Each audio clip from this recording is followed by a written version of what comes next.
Assalamualaikum warahmatullahi wabarakatuh. Perkenalkan, nama saya Aris Krisnandar dari Prodi Manajemen B1 Universitas Pancasakti Kota Bekasi. Pada kesempatan kali ini, saya akan memaparkan proyek tes mata kuliah pasar uang dan modal. Nah, yang pertama ada pasar uang. Pasar uang itu sendiri ialah pasar yang memperjualbelikan surat berharga jangka pendek yang jangka waktunya tidak lebih dari 1 tahun.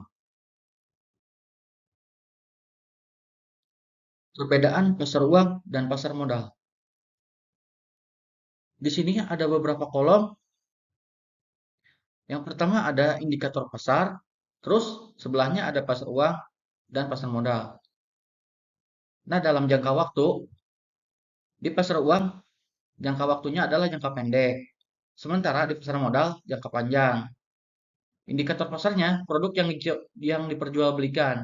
Di pasar uang ada satu, sertifikat Bank Indonesia, dua, surat berharga pasar modal. Sedangkan di pasar modal ada saham, obligasi, dan reksadana. Nah, dari hasil atau return di pasar uang ada bunga, sementara di pasar modal ada dividen dan capital gain. Selanjutnya, indikator pelaksana. Di pasar uang ada Bank Indonesia, sementara di pasar modal ada perusahaan efek dan bursa efek. Indikatornya ada peranan, di pasar uang ada peranti operasi pasar terbuka, sementara di pasar modal ada alternatif pendanaan perusahaan dan alternatif investasi bagi pemilik modal. Selanjutnya ada fungsi pasar uang. Fungsi pasar uang yang pertama ada bagi bank sentral sebagai piranti untuk melaksanakan kebijakan moneter melalui operasi pasar terbuka. Dua, sebagai penghimpunan dana berupa surat-surat berharga jangka pendek. Tiga, sebagai sumber pembiayaan bagi perusahaan untuk melakukan investasi. Empat, sebagai perantara bagi investor luar negeri dalam menyalurkan kredit jangka pendek kepada perusahaan di Indonesia. 5. Memberikan informasi mengenai kondisi moneter, frekuensi, dan tingkah laku peserta pasar uang. Selanjutnya ada karakteristik pasar uang. Yang pertama ada orientasi profit. 2. Menekankan pada kredit jangka pendek. 3. Pasar uang bersifat abstrak. Tidak ada tempat khusus untuk perdagangannya seperti pasar modal atau pasar barang. Transaksi secara open the counter atau OTC dilakukan oleh setiap peserta melalui desk atau dealing room masing-masing pelaku pasar. Yang keempat ada transaksi pasar uang bagi bank dilakukan oleh penjabat yang diberi kuasa yang disebut dengan dealer money market. Yang kelima ada instrumen pasar uang mudah untuk diperdagangkan kembali. Yang terakhir ada liquid, ialah mudah untuk dicairkan. Selanjutnya ada manfaat pasar uang.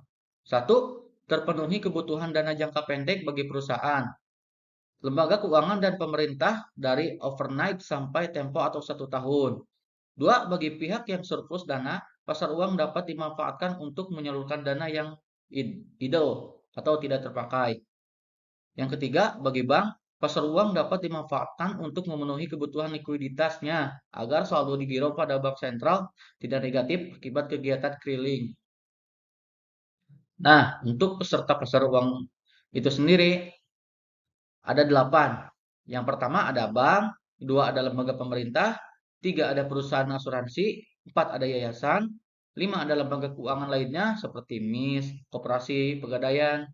Yang keenam ada perusahaan-perusahaan besar, yang ketujuh ada individu, 8 ada broker. Berikut adalah contoh mekanisme transaksi di pasar uang. Nah, ada Bank Indonesia, kemudian ada Bank Harta, dari Bank Harta pinjam rupiah ke Bank Karun. Bank Harta mengalami kalah keliling sehingga meminjam kepada Bank Karun di pasar uang antar bank. Dengan demikian, Bank Indonesia akan mengkredit akun Bank Karun di BI dan mendebit akun Bank Harta di BI. Dengan demikian, Bank Harta memiliki cadangan giro yang cukup di Bank Indonesia. Namun, bank tersebut berhutang kepada bank karun. Selanjutnya ada instrumen pasar uang. Instrumen yang pertama ada call money, kedua ada sertifikat Bank Indonesia atau SBI, tiga ada surat berharga pasar uang atau SBPU, empat ada sertifikat deposito, lima ada banker acceptance, dan yang terakhir ada reimbursement agreement atau repo. Selanjutnya ada call money. Call money adalah penempatan atau peminjaman dana jangka pendek dalam hitungan hari antar bank. Lebih jelasnya, call money adalah instrumen bank dalam mengatasi kekurangan atau kelebihan dana jangka pendek yang bersifat sementara. Yang kedua, ada bagi bank yang menempatkan pinjaman singkat merupakan aktiva bank. Sedangkan bagi bank yang menerima penempatan, pinjaman singkat merupakan kewajiban atau utang atau pasifa. Nah, yang terakhir ada pinjaman singkat dibukukan dalam rekening antar bank. Selanjutnya ada sertifikat Bank Indonesia atau SBI. Yang pertama, SBI adalah surat berharga yang dikeluarkan oleh Bank Indonesia sebagai pengakuan utang berjangka waktu pendek antara 1 sampai 3 bulan dengan sistem diskonto atau bunga. SBI merupakan salah satu mekanisme yang digunakan Bank Indonesia untuk mengontrol kestabilan nilai rupiah. Dengan menjual SBI, Bank Indonesia dapat menyerap kelebihan uang primer yang beredar. Selanjutnya di sini ada surat berharga pasar uang. SBPU adalah surat-surat berharga berjangka pendek yang dapat diperjualbelikan secara diskonto dengan Bank Indonesia atau lembaga diskonto yang ditunjuk oleh Bank Indonesia. Kedua, SBPU sama halnya dengan SBI, merupakan instrumen operasi pasar terbuka dalam rangka ekspansi moneter oleh BI dengan menetapkan tingkat diskonto SBPU. Selanjutnya ada sertifikat deposito. Sertifikat deposito ada tiga.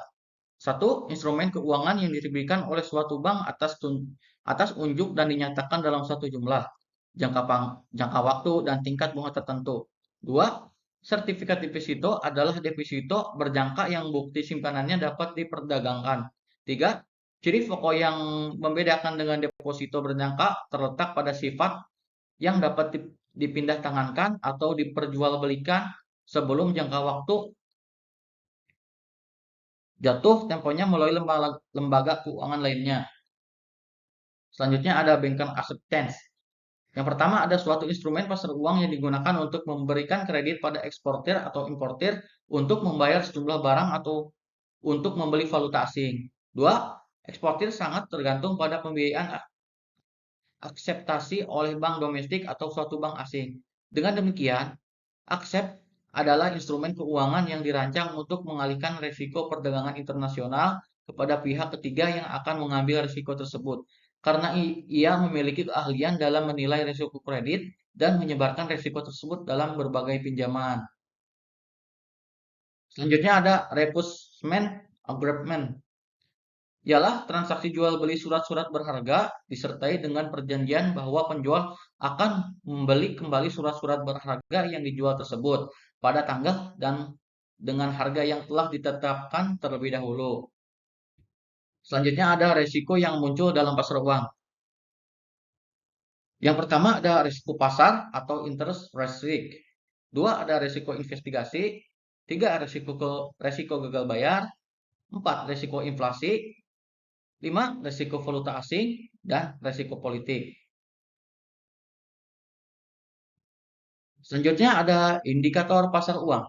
Yang pertama, suku bunga pasar uang antar bank, tingkat bunga yang dikenakan oleh bank terhadap bank lain dalam pinjam meminjam dana dalam bentuk rupiah. Selanjutnya ada volume transaksi pasar uang antar bank, jumlah transaksi antar bank dalam hal pinjam meminjam dalam bentuk rupiah. 4.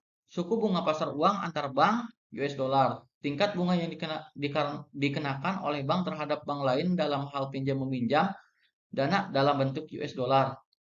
5. Volume transaksi pasar uang antar bank atau US dollar. Jumlah transaksi antar bank dalam hal pinjam meminjam dalam bentuk US dollar. 6. JIBOR ialah Jakarta Interbank Offered suku bunga yang ditawarkan untuk transaksi pinjam meminjam antar bank. 7. Suku bunga deposito rupiah persen per tahun. Tingkat bunga yang diberikan pada deposan yang mendepositkan uangnya dalam bentuk rupiah. 8. suku bunga deposito US dollar atau persen dibagi tahun. Tingkat bunga yang diberikan para deposan yang mendepositokan uangnya dalam bentuk US dollar. 9. Nilai tukar rupiah atau kurs. Harga suatu mata uang terhadap mata uang lainnya atau nilai dari suatu mata uang terhadap mata uang lainnya. Yang terakhir ada suku bunga kredit, tingkat bunga kredit yang dikenakan bank atau lembaga keuangan lainnya kepada para kreditor. Mungkin cukup sekian presentasi dari saya, kurang lebihnya mohon maaf. Billahi taufiq wa hidayah. Wassalamualaikum warahmatullahi wabarakatuh.